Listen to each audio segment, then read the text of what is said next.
Well, hello, friend. Thank you so much for joining this very important conversation on leadership. My name is Clarence Caldwell, and for those of you who do know me already, you also know that I'm a recovering executive.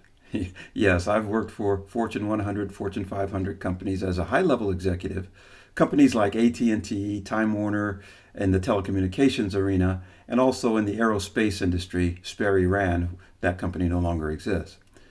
But what you may not know about me is that I was not always a great leader. In fact, I had very poor personal leadership. Many years before becoming a senior executive, I was living in the back seat of a car as a homeless man. Yes, me, I was homeless at one point before moving up the ladder within corporate America. To go from the back seat to the boardroom takes a measure of personal and professional leadership. But out of the many secrets I've learned and insights I've gained is that none of us get there without help from others. It could be a help from a mentor or someone above you that's really looking out for you. We all need help of some sort. But the one thing that I have found through that entire process is that the greatest help you can get is the help you get from your team. If you're leading a group or if you're even part of a group, that team is your best chance of moving you forward. But it has to be the right team. And that's what this quick video is really all about. I will be sharing 3 specific things to look out for in managing or leading a team or even being part of a team. Can make all the difference in your career. I remember at one point being a part of a team that was full of superstars, very intelligent, highly skilled, dynamic individuals that literally won at everything they tried individually. And yes, I considered myself to be one of those superstars. So there was just one problem though. We were not very successful. We weren't successful as a team because we missed deadlines. We overspent budgets. We missed our quarterly and our annual budget and our annual numbers. Now, how is that possible when you have the best of the best working together on a team and they still fail?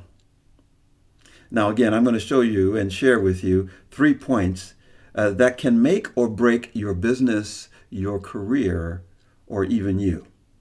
And it has everything to do with getting the most out of a team that you might be on or that you might be leading. But before we really get started, I need to lay a little groundwork for you. Back in the 1960s, let's just say, that was a very long time ago, but this still holds true today. There was a psychologist by the name of Bruce Tuckman that created something he called the life cycle of a team. Now, some of you might have seen this before, but let me just be real clear about this.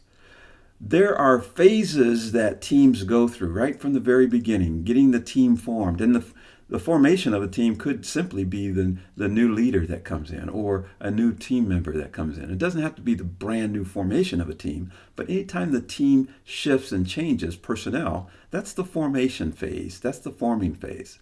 And then there's the storming phase. That's typically the place where a lot of teams have a lot of issues. And then there's the norming phase. Things kind of stabilize and they normalize. And then from there, the team has an opportunity to perform at a very high level. And that's the performing phase. But the things that we're going to talk about today, these 3 keys, these 3 traps, I'll call them, usually happen in the storming phase. And that's what keeps teams from being, let's just say, high performance teams. Teams become very dysfunctional. And dysfunction shows up in so many different ways, but typically we all know what a dysfunctional team looks like. So if you'd like to know what these 3 keys are, I call them traps, press the button below and we'll go into each one of these so that you know exactly what to look out for. We'll see you on the other side.